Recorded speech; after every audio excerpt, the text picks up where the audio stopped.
Eh bien le bonjour, si vous n'êtes pas encore abonné à la page, abonnez-vous. On est sur Facebook, sur Insta ou sur YouTube. Allez-y, on vous attend.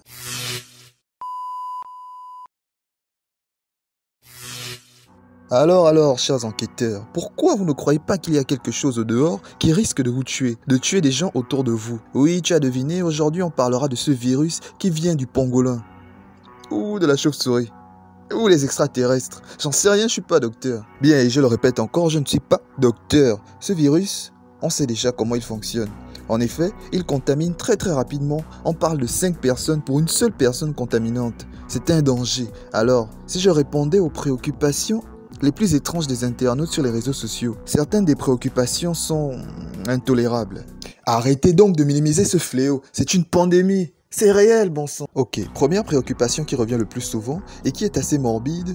Pourquoi on ne voit pas les malades de ce virus? On veut les voir, on veut se marrer, on veut donner un visage au virus. Bon, tout d'abord, celui qui pense ça est un peu fou. Vous pensez vraiment que si ton parent est malade, tu iras sur les réseaux sociaux, afficher l'état de santé de celui-ci, et même si tu le fais, ça n'avancera à rien, c'est inutile. Et puis, si tu as tellement tant besoin de voir les contaminés, je sais où ils sont enfermés. Toi, tu le sais, tout le monde le sait. Alors oui, on t'encourage à aller vérifier. Pour nous. Mais non, plus sérieusement, déjà, l'État ne pourrait pas divulguer ces informations car cela nuirait à l'avancée de l'extermination du virus. En effet, imagine qu'une personne malveillante sache qu'il a été en contact avec un cas positif. Celui-ci peut paniquer et s'enfuir ou causer toute autre forme de dommage. Ou encore, prenons le cas où une personne peut penser être contaminée alors qu'il ne le serait pas, ou plein d'autres éléments. De plus, le patient est protégé par le secret médical. Qu'est-ce donc que le secret médical? Eh bien, le médecin n'a pas le droit de communiquer à des tierces des infos sur son patient. Le secret médical couvre l'ensemble des informations concernant le patient dont le médecin a connaissance.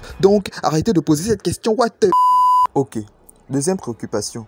Le confinement ne sert à rien vu que les cas augmentent. On était dehors, il n'y avait que 50 cas. On est enfermé, il y a plus de 100 cas. Laissez-nous sortir, on va aller en boîte, on va aller au resto, on va aller s'amuser, etc., etc. Je vais arrêter cette vidéo, c'est abusé. Eh bien, toi qui te poses cette question, d'abord de 1, le confinement. En fait, pour faire face à un virus, on n'a que 3 putains d'options. Un vaccin, des médicaments antiviraux, et la distanciation sociale, entre parenthèses éloigner les personnes pour éviter la circulation du virus. Alors, je vais te laisser un petit moment pour réfléchir à ce que nous n'avons pas.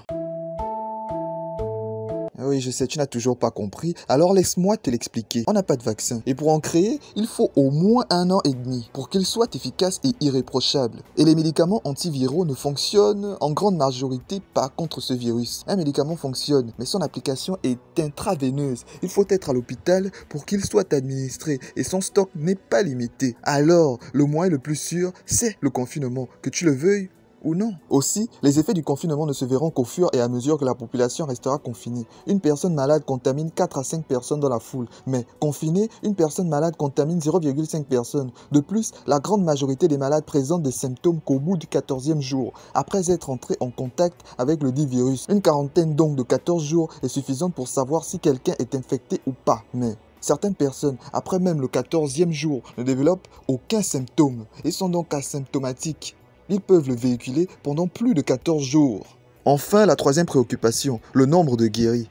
Ici, la question sur le nombre de guérisons est pertinente. Toutefois, il ne faut pas oublier que si le chiffre paraît faible dans notre pays, c'est juste parce que l'on n'est qu'à un stade précoce de l'épidémie. Au fur et à mesure, tout sera à la hausse. En effet, un patient met au moins 2 semaines à guérir de la maladie. Les chiffres des guérisons ne viennent pas au même moment que le chiffre des contaminés. Toutefois, cela pourrait aussi montrer la faiblesse de nos instances hospitalières, les hôpitaux n'étant peut-être pas encore préparés à une épidémie aussi inédite. Mais le plus important est que le taux de létalité soit extrêmement bas, car l'on ne déplore qu'un seul mort, en espérant qu'il reste inchangé. Bref, le virus existe et j'espère que vous prenez vos précautions. N'oublie pas que si tu sens une fatigue inhabituelle, une perte de goût, perte de l'odorat, une toux sèche, une sorte de poids sur la poitrine, quelquefois des diarrhées, oui, des diarrhées, appelle le 1410, numéro gratuit. Ne va surtout pas à l'hôpital, car en chemin, tu pourrais contaminer une personne fragile qui en mourra. Et tu serais celui qui aura causé sa mort. De plus, ne minimisons pas cette épidémie et espérons que nous pourrons dépister le plus de monde afin d'éviter de relancer en voyageant par exemple le virus dans d'autres continents. Car bien que, comme on aime le mentionner en Afrique, l'on ne meurt pas de ce virus, autre part en Europe, et etc., ils en meurent.